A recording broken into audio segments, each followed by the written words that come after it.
안녕하세요. 유영식TV의 유영식입니다.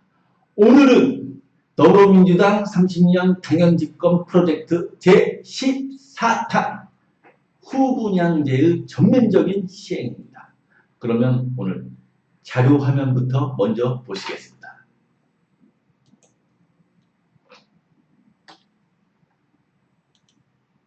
그렇습니다. 그러면 이게 조합이 저희 솔직히 방송 나가는 그렇지만 조합자 아무리 잘해도 못 이기는 자식이죠. 강남 한복판에 있는 이 재건축 단지에서도 흑석동 재개발 지역과 마찬가지로 지하 면적이 증가하면서 공사비가 1,000억 원가량 늘었습니다. 당시 문제를 제기했던 조합 상무이사와 시공사 현장 소장의 통화 내용 한번 들어보실까요? 상무로 불공정하게 하면 내가 당신을 죽일 거니까 그 얘기 하는 겁니다. 아시겠습니까? 의적으로 제한되는 게 아니고요. 저는 그렇게 모르게 못했는데요. 한번 제 내내 묻고 사는 걸 건네는 있으면 제가 해줄 겁니다.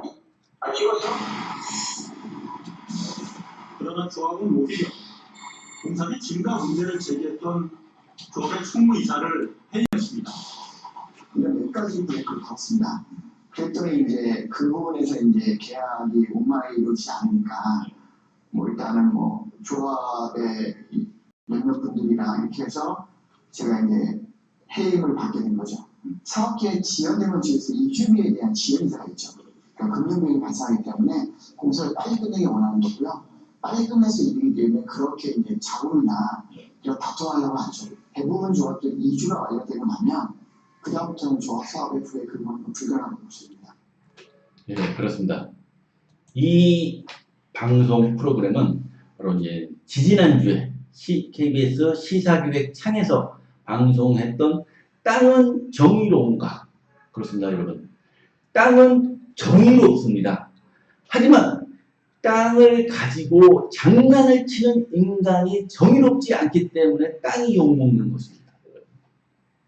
이 시사기획장 땅은 정의로운가의 주 내용은 재건축 조합과 건설사 간의 관계, 그리고 시공 건설사가 재건축 조합을 어떻게 갖고 노는지, 그리고 사업비를 가다 계산함으로써 사업비를 부풀리고 또 거기 통해서 이제 그렇죠, 부실 시공이 일어난지에 대해서 이제 취재한 내용인데요.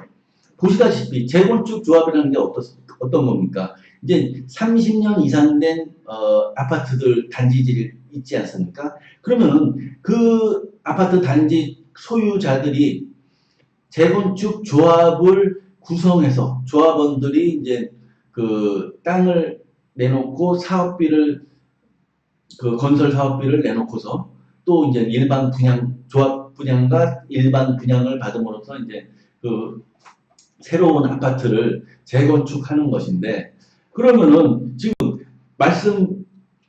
여기 방송에서 나온 바와 같이 이 재건축 조합원들은 이사를 하는 순간부터 시공건설사, 자기들이 선정한 시공건설사에 이렇게 코가 깨어가지고 완전히 이제 헤게모니가 이제 뒤바뀌게 된다는 거죠. 시공건설사에 따라갈 수밖에 없다는 그 내용입니다, 여러분.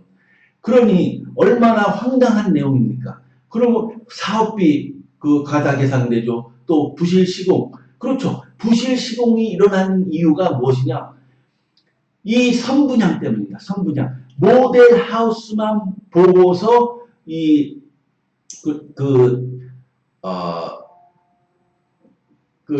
아파트를 사는 이런 지금 제도 하에서는 아파트가 다 지어지고 잔금까지, 계약금, 중도금, 잔금까지 다 치러진 그 이후에 건설사가 키를 주기 때문에 그때 가서야 자기가 살 보금자리죠. 보금자리, 아파트가 아니고 자기와 자기 가족들이 살 보금자리에 들어가서 이 아파트, 실제로 지어진 아파트를 볼 수 있다는 것입니다, 여러분. 예? 이 얼마나 기막힌 것입니까? 여러분, 5달 전인가요, 여러분? 포항 GS 자이에 아파트가 지어졌는데, 제가 그 뉴스를 보니까 황당한 겁니다. 베란다에 그 난간 철제가 마감도 안 돼 있고, 예? 그 위에도 여러 가지 부실 시공, 예? 그리고 여러분 너무나 유명하지 않습니까? 4년 전인가, 예? 그 동탄 제2 신도시에 지어진 부영주택이 지은 그 아파트, 예? 원래 만 몇 개의 부실 시공 하자가 발견이 돼서 그 입주민들이 들고 일어나고, 또 남경필 씨죠. 남경필 씨 지금 경기도지사도 이제 낙선된, 그걸 관리 감독해야 할 경기도가 그걸 관리 감독하니까 당연히 낙선이 되죠. 그 동탄 제2 신도시가 얼마나 황당합니까? 주차장에서 그냥 폭포수 같은 물이 떨어지고, 예? 그 계단도, 예? 완전히 부실 시공되고, 그 아파트 내 보금자리도 완전 부실 시공되고. 그래서 이런 문제점을 해결하기 위해서 우리 더불어민주당이 후분양, 물론 이제 공공 영역에서는 후분양제를 실시하기로 했는데, 더 앞당겨서 민간 영역도 후분양제를 실시해야 합니다. 먼저 자료 화면 보시겠습니다.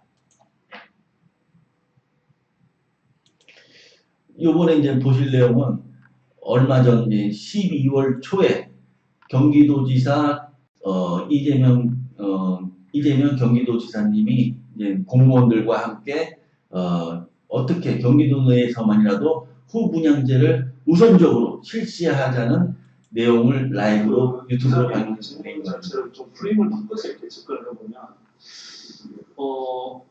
한편으로 이런 측면도 있습니다. 우리가 정말 그 건설업체들이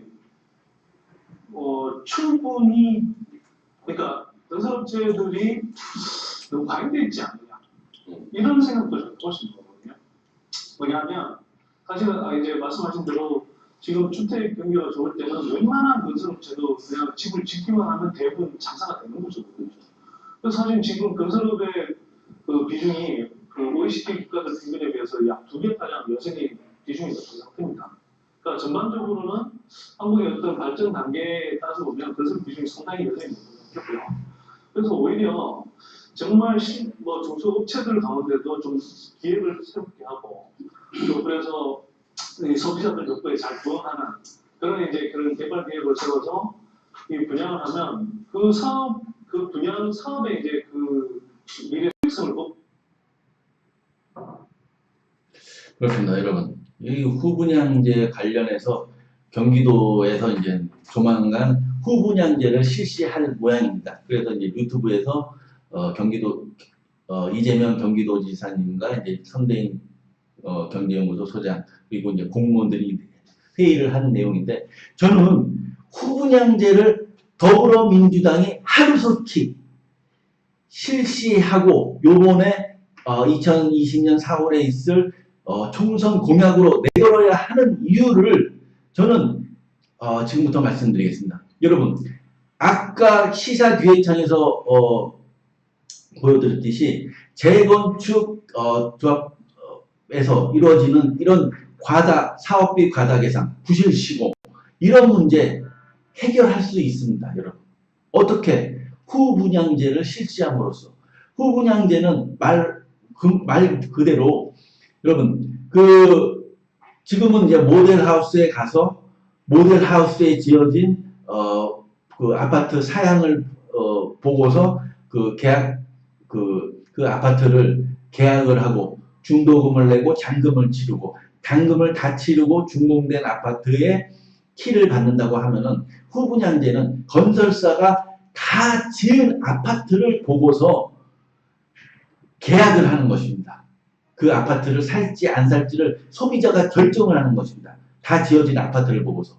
그러니까는 사업비 과다 계산이 된다? 그러면 물론 분양가가 높아지겠죠? 그러면 소비자들이 살 이유가 없습니다. 다른 아파트보다도 그 메리트가 크면은 당연히 사겠죠. 분양가가 비싸더라도. 그러면 사업비가 과다 계산될 수가 없습니다. 첫째. 그리고 부실 시공이 되었다? 부실 시공이 된 아파트를 어떤 소비자가 사겠습니까?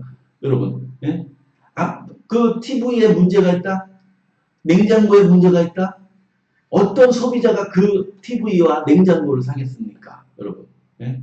당연한 거 아닙니까? 자기 가족과 자기가 살 가장 큰 재산이 투입이 되는 보금자리를 사는데 부실 시공으로 이루어진 아파트에 어떤 소비자가 미치지 않고서야 그 아파트를 사겠습니까? 그리고 세 번째는 가장 고질적인 문제, 건설 현장에서 일어나는 건설 일용직 노동자의 임금 체불 문제. 임금 체불이 된 건설 노동자들이 한강 위로 올라가고 자살을 하고 그러지 않습니까? 원청에, 하청에, 재하청이 이루어지는 이런 건설 현장에서 이루어지는 건설 노동자 임금 체불 문제가 해결이 된다는 것입니다. 어떻게? 다 건설이 되고서 건설사, 원청인 시공건설사가 임금 체불을 하잖아요. 그러면 재하청을 해서 노동자들이 건설에 참여한 그 업체들이 가만히 있겠습니까? 그 자기들이 건설에 참여한 아파트로 달려가서 이 체불된 임금을 달라고 시위와 집회를 하지 않겠습니까? 오늘 택시 노조들이 이제 그 여의도 그 국회에 모여서 시위를 한 것처럼, 예? 그러면은 그런 시위를 하는 현장에 간 소비자가 그런 어떤 마음을 갖겠습니까? 그 아파트 사겠습니까? 여러분? 예? 그리고 네 번째, 지금 선대인 소장이 얘기한 거와 같이 우리나라의 중소 건설사들이 너무 많습니다. 구조조정을 해야 됩니다. 진짜. 예? 구조조정을 하는 이유는 바로 너무 많고, 예? 그럼으로써 원청, 하청, 재하청을 할 수밖에 없는 그런 건설 현장의 그런 불합리한 그런 임금 체불을 하는 왜냐하면 너무 많으니까는 조그만 이익이 생기더라도 일을 시켜야 하니까는 그렇게 재하청을 받아서라도 일을 해야 되고, 막상 일을 하게 되면은, 예? 임금 체불, 예? 이 생길 수밖에 없는 이런 건설 현장의 부조리, 예? 이를 해결할 수 있다는 것입니다. 그리고 지금 이 방송을 보시면 아시겠지만은, 그러면 중소 건설사들이 시공 능력과 기획력이 있는 중소 건설사들이 자금 조달이 안 돼서 역차별을 받지 않겠느냐 하는 내용이 나오는데, 저는 조달 문제도 해결할 수 있다고 생각합니다. 어떻게? 바로 그 중소 건설사 A 건설사라는 데가 있죠. 그러면 그 시공 능력과 기획력이